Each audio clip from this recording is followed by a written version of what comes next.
우리가 큰 잔치를 벌려놓고 이 잔치를 준비한 사람이 잘 끝났는데 뒤끝이라는 게 있습니다. 참 성황리에 잘 끝났는데 그 뒤끝이 이렇습니다. 남은 조각을 거두고 버리는 것이 없게 하라. 예수님의 뒤끝입니다.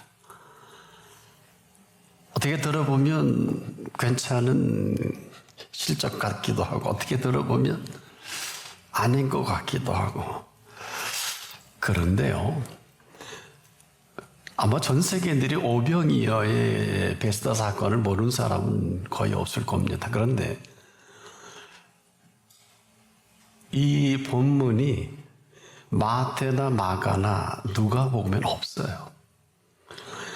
유일하게 요한복음에 기록이 됩니다. 또 한 가지는 도대체 어떤 과정을 통해서 예수님의 손에 그 고기와 떡이 얹어졌는지도 불투명해요. 누가 했고 어떤 과정인지. 그런데 사도 요한은 아주 예리하게 이 사실을 아주 그대로 옮겨 놓습니다. 사실 이 사건 중에 안드레와 이 어린아이의 역할이 없었다면 과연 오병이어의 기적을 예수님이 가능했을까? 저는 불가능하다고 봐요. 그런데 그 축사가 그냥 수만 명이 먹고 끝난 게 아니라 인류에게 생명의 떡이시니 어마어마한 주제를 연출했단 말이에요. 우리가 한편의 대단한 훌륭한 영화라고 만들어질 때 그 감독을 기억하는데 그 연출을 했던 배역도 참 중요하거든요. 그 등 배역을 맡은 그 인물이 성패를 또 좌우할 때가 많지요. 이 오병이어의 이 표적, 이 사건은 아마 두 사람이 아니면 과연 이런 사건이 일어날 수 있을까? 물론 예수님이시니까 뭐 더한 일도 하시겠습니다만은 바로 근거가 심각합니다. 근거가. 이 사실을 아무리 강조해도 지나치지 않는 근거인데 오늘 본문에는 없는데 마가복음에는 이 근거를 예수님이 먼저 제시하세요. 그리고 제자들에게 직접 지시하신 일이기도 합니다. 너 가서 이 많은 사람들 혹시 떡 가지고 온 거 있냐 뭐 확인해봐라. 그거를 이제 이렇게 기록을 합니다. 마가복음에는. 너에게 떡 몇 개가 있느냐 가서 보라. 조사해 오라는 것이죠. 찾으시는 떡이 되죠. 그런데요, 제자들이 이 얘기를 듣고 냉큼 움직이기 어려운 게 아니 떡 몇 개 가지고 이 장정만 5천 명 남녀노소 수만 명을 먹인다 아마 생각이 복잡했을 겁니다. 근데 조사해보라. 지금이 배고픈데 날이 저물었는데. 그래 제자들은 실패를 했어요. 대충 하다가 실패를 했는데 그래서 이 사건이 마가복음, 마태, 누가에 없고요. 요한복음에만 유일하게 안드레가 어린아이의 손에 들려진 이 보리떡 5개 물고기 2마리를 천거합니다. 그리고 예수님 손에 확인을 받는 거거든요. 왜냐하면 안드레도 같은 공감을 했어요. 왜? 어린아이 혼자 먹는 걸 가지고 어른이 배부를 수 있을까? 그래서 이런 표현합니다. 요한복음 6장 9절에. 그러나 그것이 이 많은 사람들에게 얼마나 되겠습니까? 아주 진솔한 소심스럽게 여쭙는 거죠. 뭐 아니면 뭐 도로 아이를 줘야 되니까. 그런데 이 감추어진 이 과정을 사도 요한은 놓치질 않고 이 근거가 되는 오병이어의 이 과정, 어떤 과정을 통해서 인류가 이런 엄청난 생명의 떡을 오늘도 먹을 수 있게 됐는지, 바로 그 근거가 되는 이 사실을 온 인류에게 소개되는 장면이기도 합니다. 근데 사실 보잘것없어요. 아이가 먹는 걸 어른이 먹고 배부를 수 있을까? 안드레도 이런 생각을 갖고 있었습니다만은 결과가 어땠을까요?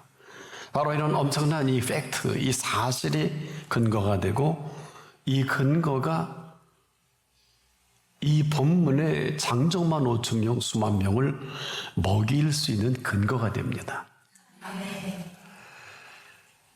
그런데요, 요한복음을 시작하면서 사도 요한은 이렇게 시작을 합니다. 요한복음 1장 1절에 태초에 무슨 일이 있었는지, 태초에 말씀이 계시니라. 이 말씀이 하나님과 함께 계셨으니 이 말씀은 곧 하나님이시니라. 선포적 기능으로 인류에게 소개를 합니다. 유일하게 태초에 무슨 일이 있었는지 아무도 알지 못할 그때 태초에 계신 그 말씀을 계시하고 처음으로 천명을 합니다. 놀라운 일입니다. 이 시제는 창세 이전입니다. 요한복음 창세기 1장 1절은 태초에 하나님이 천지를 창조하시니라 이렇게 시작을 하죠. 그 이전에 있었던 본문이기도 하죠. 그러니까 태초 이 세상을 짓기 이전에 태초에 어떤 일이 있었느냐. 태초에 그 말씀이 계셨고 이 말씀이 하나님과 함께 계셨으니 이 말씀은 곧 하나님이시니라. 바로 이 태초에 계신 그 말씀을 우리에게 소개를 한단 말이에요. 그리고 그 말씀의 실체가 오늘 본문에 한 이 베스다 광야의 사건을 통해서 그분이 어떤 모습으로 우리에게 오셨는지를 드러내 보여주는 사건이기도 하죠. 이 사건이 왜 이렇게 심각할까요? 우린 지금도 이 말씀을 듣고 있지 않습니까? 근데 이야기를 듣습니다. 근데 하나님의 사람 사도 요한은 그렇게 듣질 않아요. 이 말씀을 하나님으로 듣습니다. 그 말씀의 실체가 어떤 것인가를 그대로 우리에게 보여주고 계시죠. 바로 이 말씀은 곧 하나님이시니라. 그러니까 하나님이신 그 말씀을 지금 우리가 듣고 있음에도 우리는 하나님 말씀을 듣지 못하고 있어요. 그게 여러분이 더 잘할 것입니다. 그런데 하나님이신 그 말씀이 어떤 모습일까? 이게 사도 요한에게는 대단히 힘들고 큰 주제였어요. 그래서 사도 요한이 기록한 요한복음은 세븐 사인이라는 표현을 합니다. 7가지 표적으로 이 사건을 펼쳐갑니다. 그래서 첫 번째 표적을 아십니까? 마태, 마가, 누가에는 없어요. 가나의 혼인잔치에 그 유명한 물로 포도주를 만드는 이 사건이 잠깐 우리가 이 가나의 혼인잔치에 되어진 일을 예수님의 어머니와 예수님의 대화를 잠깐 살펴보면 아마 예수님의 어머니 친척의 잔치였지 않겠느냐. 근데 이 포도주가 모자란 모양이에요. 그래서 예수님께 요청을 합니다. 대단하죠. 그런데 예수님은 이런 제안에 거절을 합니다. 그 어머니의 부탁을 거절해요. 그러면 그렇게 할 수 있다는 분 아니겠습니까? 그런데 이 거절을 받아서 어머니가 또 이런 표현합니다. 무슨 말씀을 하시든지 그대로 하라. 근데 이 말씀을 예수님이 들으신 거예요? 남은 사람이 들은 게 아니라. 아니 이렇게까지 하신 어머니 앞에 친히 예수님은 무슨 말씀이시든지 그대로 하시는 분이시거든요. 왜 내 때가 이르지 않았는데 아까 거절할 때 그랬어요. 난 아직 내 때가 이르지 않았다. 그러면서 아니 여기 이 포도주가 또 성경에 기록된 대로 표현하면 나와 무슨 상관이 있나이까 이렇게 물어서 끝냈어요. 일단은. 그렇지 않아요. 아니 기껏 뭐 포도주가 떨어진 집에 포도주 만들러 오신 예수님은 아니시거든요. 그런 분 아니에요. 여러분도 혹시 성경을 보다가 착각하지 마세요. 그런데 무슨 말씀을 하시든지 그대로 하라. 아니면 아닌 대로 그러면 그런 대로. 근데 이 말씀을 예수님은 아직 내 때가 이르지 않았지만은 이런 표현했음에도 불구하고 하인들에게 이렇게 명합니다. 항아리에 물을 채워라. 하인이니까 시키는 대로 해야죠. 신앙의 가장 핵심적인 키워드는 예수님 앞에서 하인이에요. 종로를 갖고 부족해요. 여러분 시킨 대로 한다고 말로만 그러죠? 아니요. 하인은 주인에게 있어서 시키는 대로 하는 사람이에요. 항아리에 물을 채우라 하니까 하인들은 두세 통 드는 돌항아리 6에 낑낑대고 채우는데 가득 채우니까 잔잔하게 가득 채우니까 성경은 아구까지 채우니 이렇게 하니까 예수님이 즉시로 이제는 떠서 연회장에게 갖다 주라. 사람은 아무도 몰랐는 모양이죠. 왜? 성경을 기록을 보면 참 재밌어요. 물 떠온 하인들만 알더라. 아무도 안 믿었지요? 아무도 안 믿었지요? 이게 지금 오늘의 우리의 모습이기도 해요. 아마 하인들도 참 여기 참 정신 나간 사람끼리 사는데요. 동네 왔더니 별걸 다 시키네. 아마 이들이 이걸 떠다가 연회장에 갖다 주면서 여기 이거 무슨 냄새냐? 이거 물? 이거 아니구나. 제가 생각하기엔 미리 입을 대보기도 했을 거예요. 야 진짜인지 아닌지 먹어보자. 저 같으면 입을 대요. 안 그래요? 확인해야 되잖아요. 물 떠온 하인들만 알더라. 성경이 이런 기록을 하는 바로 물로 포도주가 되게 한 이 표적은 물로 포도주가 되게 한 게 아니라 주제가 있어요. 무슨 말씀을 하시든지 그대로 하라.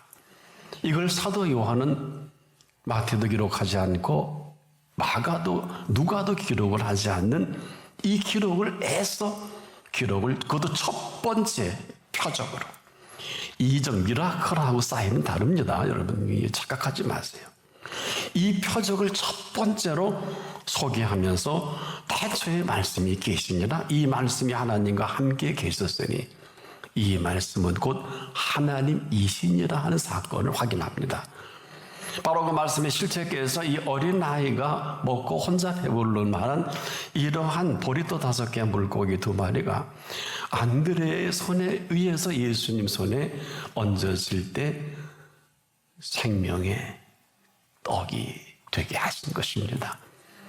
놀랍게도 장정만 5,000명, 남녀노소 수만 명을 성경 그대로 표현하면 고기와 떡을 원대로 주시다.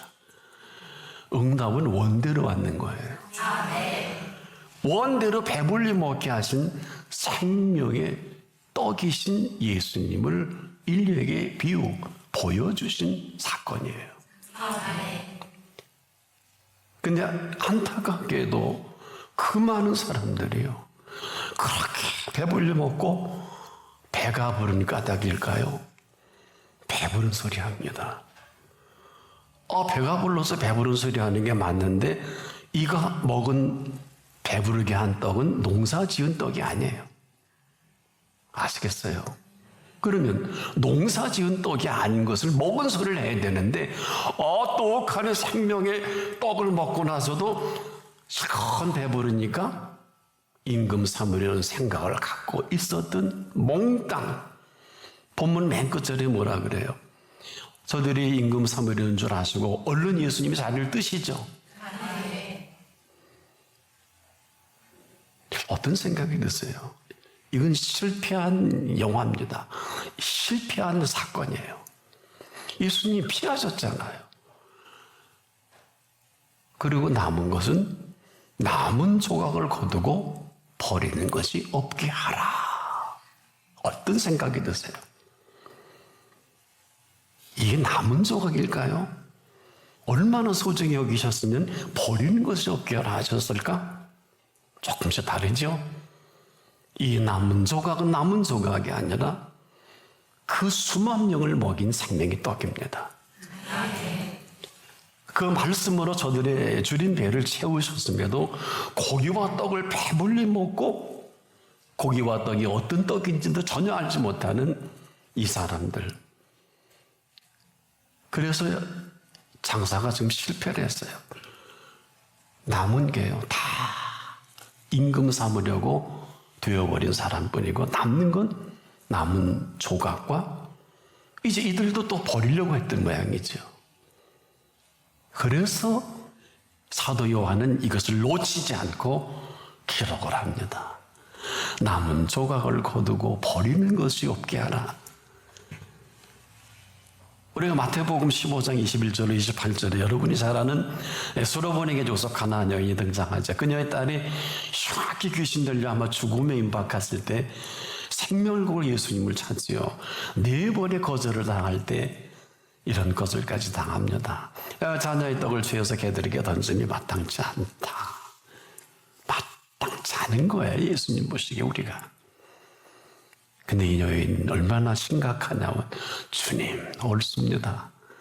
주의 올소이다 많은 개들도 제 주인의 상에서 떨어지는 부스러기는 먹나이다. 놀랍게도요. 이 말이 떨어지자마자 여자여 네 믿음이 크도다. 네 소원대로 되리라. 성경은 그 시로 그 딸이 나으니라 이렇게 기록을 합니다. 정녕 부스러기가 아니죠. 남은 조각도 남은 조각일까? 왜 사도 요한이 요한복음을 기록했는지 그 이유를 밝히는 본문이기도 합니다. 아무도 그런 사실을 모르니까 마태복음 없잖아요. 누가도 없고 마가도 없잖아요. 제자들 못 알아들었어요. 유일하게 안드레만 그리고 그 아이만 알아들은 게 아니냐. 아마 예수님 보시기에는 남은 조각이 안드레와 어린아이뿐이 아닌가. 이게 무슨 얘기일까요? 여러분이 아시는 대로 사도 요한은 가장 사랑을 많이 받아 항상 그 품에 안겼다 그래서 뭐 이해하기 좀 힘들어도 늘 품에 안긴 사도 요한인데 당시에 100년 가까이 산 사람입니다. 아마도 그 말씀의 실체, 그 예수님의 또 어머니까지 부탁을 하시죠. 승천하시면서 이런 그 사랑을 많이 받았던 이 사도 요한이 그 말씀의 실체를 가장 깊게, 가장 넓게, 가장 그 높게 그가 보고 듣고 만진 바가. 그래서 요한일서를 기록할 때 항상 이 표현이 나죠. 내가 본 바요, 들은 바요, 손으로 만진 바라. 살아있는 그 말씀의 실체를 그는 그렇게 표현합니다. 그래서 지금도 우리 속에 그 말씀의 실체가 어떤 것인지 여러분도 아마 좀 쉬운 얘기는 아니겠습니다만은 사도 요한은 남은 게 이것밖에 없다 이 말이야. 뭘까요? 남은 조각을 거두고 버리는 것이 없게 하라. 이거밖에 없어요. 죄송한데 다 퍼먹고 배불리 먹고 헛소리한 거예요. 시간 먹고 헛소리한 거예요. 그러니 남는 게 장사가 망한 거지요. 근데 남는 게 있어요. 있다니까요. 12강주씩이나 남은 조각을 거두고 버리는 것이 없게 하라 하신 이 남은 조각이 얼마나 소중한 것인지 예수님이 직접 지시하신 본문입니다. 그는 그 말씀이 하나님이시며 하나님이신 그 말씀이 대체 그 계신 말씀으로 이 땅에 인간의 몸을 입고 친히 찾아주신 이 팩트 사실을 이렇게 펼쳐 보이시는 찾아주신 하나님의 말씀이 이뤄놓으신 생명의 떡입니다. 이런 말씀의 실체를 우리가 보고 듣고 만진 바 된다는 얘기죠. 그래서 이분은 너무 감격해서 무슨 말씀을 하시든지 그대로 하라 하신 대로 마음에는 안 들지만 마땅치는 않지만 돌 항아리에 물을 채워라. 좋아서 하신 것은 아니에요. 가득 채웠더니 떠다 연회 땅에 갖다 줘라. 여러분 어떤 생각이 드세요? 무슨 말씀을 하시든지 그대로 하라. 모든 인류의 역사와 모든 피조 세계를 다시 창조하시겠다. 리크리에이션입니다. 하나님이 친히 재창조하시겠다는 이 말씀을 선포하신 이 말씀을 우리가 알아듣는 사람이 얼마나 될까?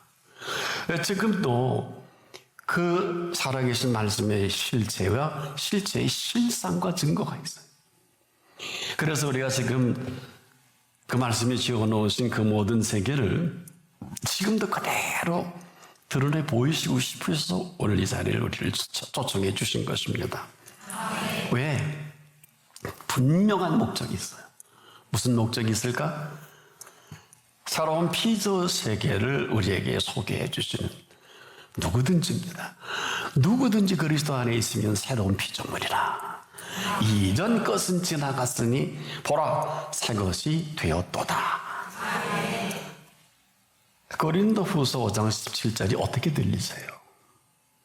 그것은 여러분 시큰 생명의 떡을 먹고 임금 삼으려고 하는 사람들에게 무슨 할 말이 있겠습니까마는 이 존재의 실체이신 이 실체를 그대로 오늘 인류에게 드러내 보이시는 이 말씀의 실체로서 지금도 이 시간에 여러분이 이제까지 들었던 말씀은 어느 정도일까? 아마 이게 우리의 모습이 이게 전부가 아닐까? 여러분 이 말씀은 지금도 살아계신 말씀이라는 게 어떤 말씀일까요?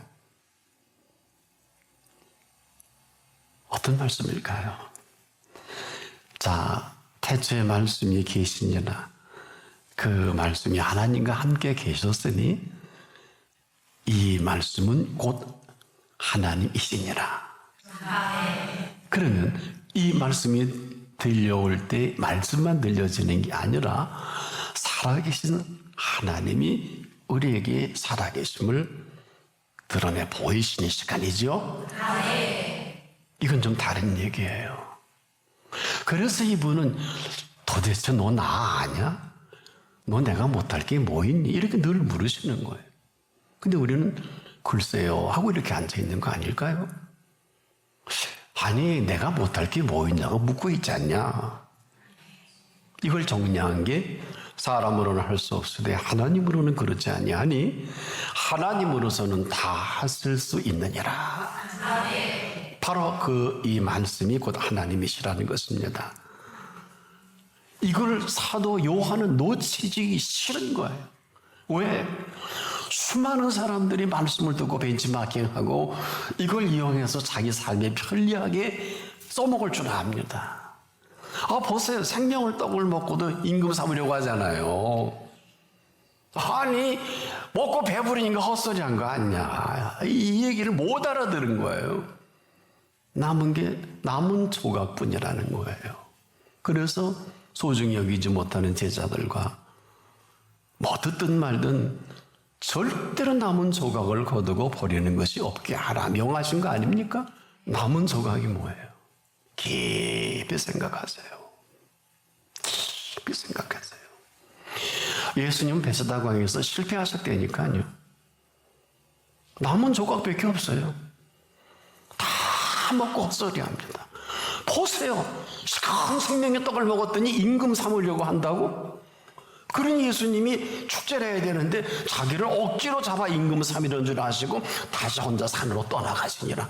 이게 액션이 할 일입니까? 축제를 해야 돼요. 예수님이 생명의 떡을 완전히 이제라도 살아계신 사실이 사실이라면 지금 우리에게 들려주는 모든 음성은 남은 조각들입니다. 여러분 너무나 많은 쓰레기 버리셨어요. 너무나 많이 걸러들으셨어요. 그것은 여러분의 마음이에요. 이제라도 버리는 것이 없게 하십시오. 남은 조각은 남은 조각이 아니라 생명의 떡이십니다. 버릴 수 없는 생명의 떡이십니다. 그리고 이 남은 조각은 12바구니 가득 채워놓으신 영원하신 이 생명의 떡은 안드레와 어린아이를 위해 예비하신 믿음의 상이시기도 합니다. 기도하겠습니다.